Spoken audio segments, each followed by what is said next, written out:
علاوہ اس کی قطعاً اجازت نہیں، خواہ نکاح متع ہو خواہ نکاح مسیار ہو۔ تو بھائیو، جو شرمگاہ کا استعمال ہے صرف دو صورتوں میں جائز ہے، اس میں سے بھی اب ایک صورت ہی پریکٹیکلی باقی رہ گئی ہے، وہ بیویوں کے ساتھ اور دوسرا لونڈیوں کے ساتھ۔ تو اس سے یہ چیز بھی اس کے اندر امپلائڈ ہے کہ اس کے علاوہ جتنی بھی چیزیں ہوں گی شرمگاہ کے استعمال کے پوائنٹ آف ویو سے وہ جائز نہیں ہوں گی، اور اس میں ٹاپ آف دا لسٹ چیز جو ہے وہ یہ مشت زنی والا ایشو ہے، جو نوجوان مردوں کے اندر ایک فتنہ پایا جاتا ہے ہینڈ پریکٹس کا، اس کی بھی حرمت اسی کے اندر امپلائڈ ہے۔ یعنی کوئی مرد جو ہے وہ اپنے ہاتھ سے منی نکالے اور اپنی شہوت کی تسکین کرے، وَلِعَوْذُ بِاللَّهِ تَعَالَى۔ اور اسی قسم کے ایشوز فیمیلز کے اندر بھی پائے جاتے ہیں، اس کی ڈیٹیل میں جانے کی ضرورت نہیں ہے، اشارتاً بات ہی کافی ہے۔ تو اسی کانٹیکسٹ میں بعض علماء کی طرف سے، آج کل کے کچھ جدید علماء ہیں ان کی طرف سے فتاوی اور کچھ بزرگوں کے فتاوی پیش کیے جاتے ہیں، وہ سب کے سب بے سند اور فضول قسم کے فتاوی ہیں۔ کوئی بھی فتویٰ جو کتاب و سنت کے واضح دلائل کے اگینسٹ ہوگا وہ قطعاً ایکسیپٹیبل نہیں ہوگا، خواہ وہ کسی بڑے سے بڑے امام کا ہو، بڑے سے بڑے فلاسفر کا ہو، بڑے سے بڑے عالم دین کا ہو۔ اور اسلام کا ایک مزاج ہے حیا کے پوائنٹ آف ویو سے،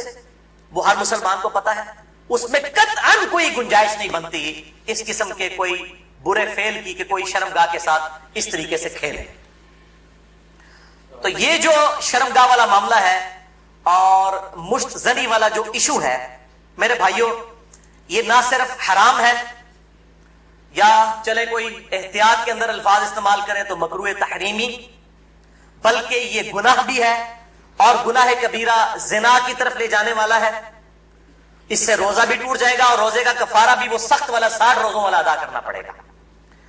اور ظاہر ہے کہ غسل بھی فرض ہوگا، اور کسی نہ کسی درجے میں یہ ہاتھوں اور دل کا زنا بھی ہے، وَلِعَوْذُ بِاللَّهِ تَعَالَى۔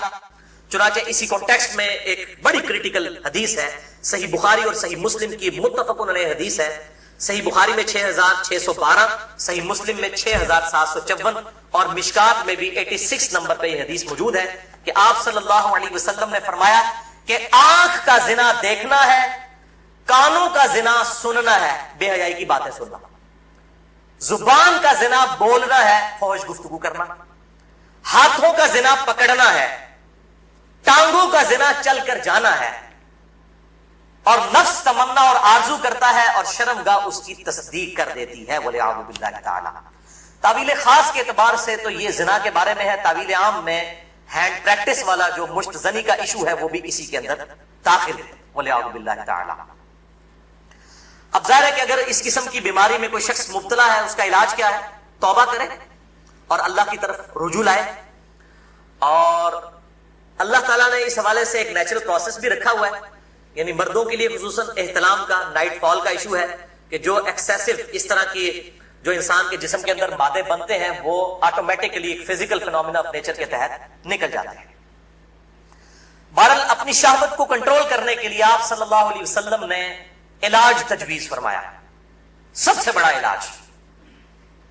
اور وہ ہے نکاح۔ اور اگر نکاح نہ ہو تو پھر کیا علاج؟ اگر آج کل کے فلاسفرز اور ان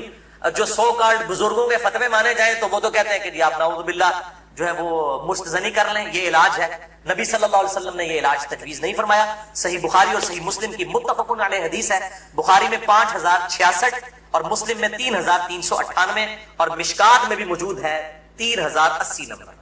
آپ صلی اللہ علیہ وسلم نے فرمایا، اے نوجوانوں کے گروہ، تم میں سے جس کے پاس